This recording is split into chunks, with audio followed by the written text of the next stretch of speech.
Assalamualaikum warahmatullahi wabarakatuh. Selamat pagi semuanya. Apa kabar kalian hari ini? Semoga kalian dalam keadaan sehat ya. Nah, hari ini kita akan kembali belajar dengan tema 7, yaitu indahnya keragaman di negeriku. Nah, sebelum kita memulai pelajaran, jangan lupa untuk berdoa terlebih dahulu ya.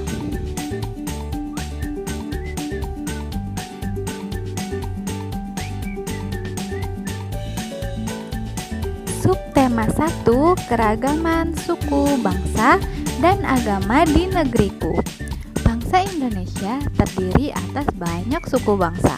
Suku bangsa apa sajakah itu? Ayo, siapa yang tahu? Coba kalian dengarkan narasi berikut ini. Ahmad berasal dari suku Banjar, Zain berasal dari suku Minang, Ratri berasal dari suku Jawa, Togar berasal dari suku Batak, Made berasal dari suku Bali, Neneng berasal dari suku Sunda, dan Daeng berasal dari suku Bugis. Anak-anak itu berasal dari suku yang berbeda, namun mereka semua anak Indonesia. Bangsa Indonesia terdiri atas bermacam-macam suku bangsa. Mengapa bangsa kita memiliki keragaman suku bangsa? Faktor penyebab keragaman masyarakat Indonesia. Yang pertama, letak strategis wilayah Indonesia. Yang kedua, kondisi negara kepulauan. Yang ketiga, perbedaan kondisi alam. Yang keempat, keadaan transportasi dan komunikasi. Yang kelima, penerimaan masyarakat terhadap perubahan. Suku bangsa di Indonesia. Sejak dahulu kala, bangsa Indonesia hidup dalam keragaman. Kalimat Bhinneka Tunggal Ika pada lambang negara Garuda Pancasila bukan cuma slogan. Penduduk Indonesia terdiri atas beragam suku bangsa, agama, bahasa, adat, dan budaya, tetapi semua dapat hidup rukun berdampingan. Berdasarkan hasil sensus Badan Pusat Statistik atau BPS tahun 2010, bangsa Indonesia terdiri atas 1.331 suku. Berdasarkan sensus itu pula, suku bangsa terbesar adalah suku Jawa yang meliputi 40,2% dari penduduk Indonesia. Suku Jawa ini merupakan gabungan dari suku-suku bangsa di Pulau Jawa, yaitu Jawa, Osing, Tengger, Samin, Bawea, Naga, dan suku-suku lainnya. Suku yang paling sedikit jumlahnya adalah suku Nias dengan jumlah 1.041.925 jiwa atau hanya 0,44% dari jumlah penduduk Indonesia. Namun, suku-suku Papua yang terdiri atas 466 suku jumlahnya hanya 2.693.630 jiwa atau 1,14% dari jumlah penduduk Indonesia. Sedangkan etnis Tionghoa jumlahnya 2.832.510 jiwa atau 1,2% penduduk Indonesia.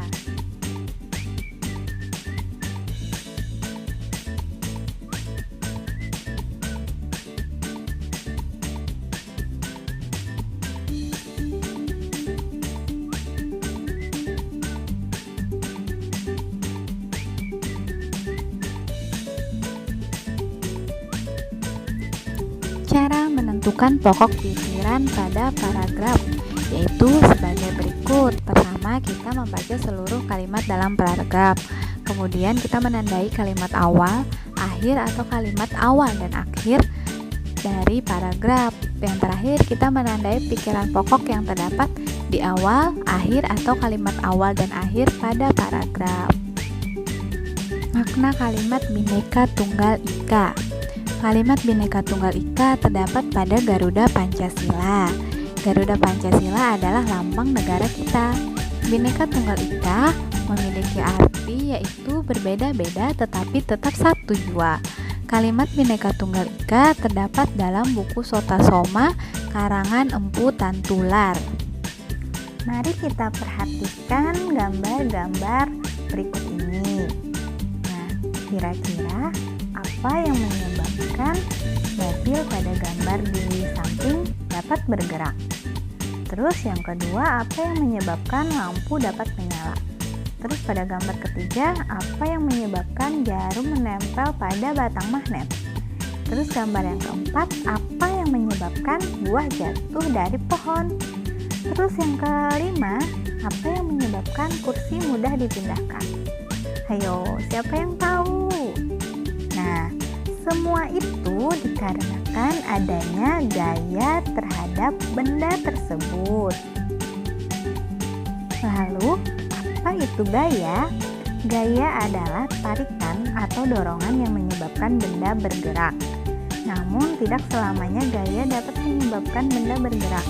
Gaya tidak dapat dilihat, kita hanya dapat melihat akibat atau pengaruh adanya gaya pada suatu benda.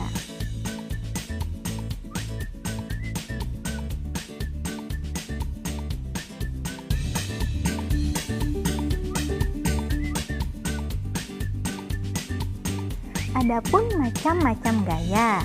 Yang pertama gaya dorong, yang kedua gaya magnet, yang ketiga gaya listrik, yang keempat gaya gravitasi, dan yang terakhir ada gaya otot. Siti, Edo, Dayu, dan teman-teman menyanyikan lagu Apuse sambil menggerakkan kaki dan tangan. Mereka melangkah ke kanan, ke kiri, ke depan, lalu ke belakang sambil menggerakkan tangan. Gerakan mereka melibatkan otot kaki dan tangan.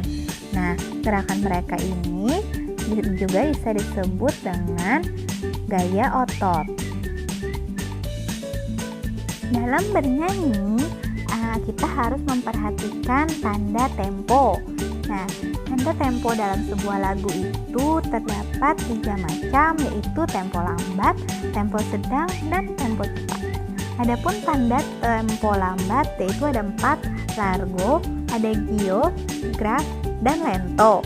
Largo sangat lambat, adagio sangat lambat dengan penuh perasaan, graf sangat lambat dan sedih, lento sangat lambat dan melandai. Terus tanda tempo sedang juga ada 4, yaitu adante, sedang, kecepatan seperti orang berjalan, adantino lebih lambat dari adante, moderato sedang, allegro moderato lebih cepat dari moderato. Tanda tempo cepat ada allegro cepat, allegretto agak cepat, presto cepat sekali, tergesa-gesa, vivace cepat pangkas. Keragaman agama di Indonesia. Letak geografis Indonesia di antara 2 samudra dan 2 benua menjadikan Indonesia sebagai pusat lalu lintas perdagangan internasional. Salah satu akibatnya, terjadilah persebaran agama daripada para pedagang asing yang berdagang dan singgah di Indonesia. Pada awalnya, masuk agama Hindu dan Buddha yang dibawa bangsa India. Selanjutnya, datang bangsa Gujarat membawa ajaran agama Islam, bangsa Eropa membawa ajaran agama Katolik dan Kristen, serta bangsa Cina membawa agama Konghucu. Jadi, keragaman agama telah ada sejak zaman dahulu. Dalam suasana keragaman beragama itu, setiap warga negara Indonesia dijamin haknya untuk memeluk keyakinan atau kepercayaan masing-masing. Di Indonesia, terdapat 6 agama yang diakui negara. Keenam agama atau kepercayaan itu yaitu Islam, Katolik, Kristen, Hindu, Buddha, dan Konghucu. Pemeluk agama diwajibkan menjalankan ajaran agama masing-masing. Setiap agama memiliki tata cara beribadah, kitab suci, dan tempat ibadah yang berbeda. Negara memberikan kebebasan bagi semua pemeluk agama untuk menjalankan ibadah sesuai ajaran agamanya masing-masing. Berikut ini adalah contoh gambar dari tempat ibadah di berbagai agama.